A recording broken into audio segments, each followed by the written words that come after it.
నా పేరు పావని, వెంకటయ్య గౌడ వారి భార్యని, సతీమణిని. గత 10 రోజుల నుంచి మేము క్యాంపెయిన్ స్టార్ట్ చేశాము. వికోట మండలంలో ఒక 3 డేస్ చేసాము. వికోటలో ఒక 3 డేస్, బీసీపల్లి, పాముగాన్పల్లి పంచాయతీ, ఎస్ బండపల్లి పంచాయతీ అంతా చేశాము. చాలా బాగా స్పందన చాలా బాగుంది. ప్రతి ఒక్కరు వాళ్ళకి ఏ పథకాలు ఇచ్చినారు, ప్రతి ఒక్క పథకము వాళ్ళకి వచ్చింది. ఓటర్స్ వైజ్ చూస్తే వాళ్ళు ప్రతి ఒక్కరు మేమందరూ ఓట్ చేస్తాము, మేమే అక్కడికి పోలింగ్ దగ్గరకు వచ్చి ఓట్ చేస్తామని వాళ్ళు చెప్తున్నారు. చాలా హ్యాపీగా ఉంది.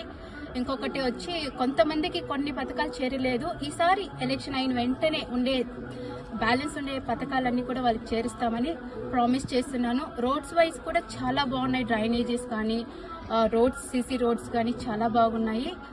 ఇంకా ఏమైనా పెండింగ్ ఉంటే అవన్నీ నెరవేరుస్తామని, నెక్స్ట్ ఎలక్షన్ అయిన వెంటనే ఒక 2-3 మంత్స్లో అవంతా ఫినిష్ చేస్తామని హామీ ఇస్తున్నాను. Thank you so much.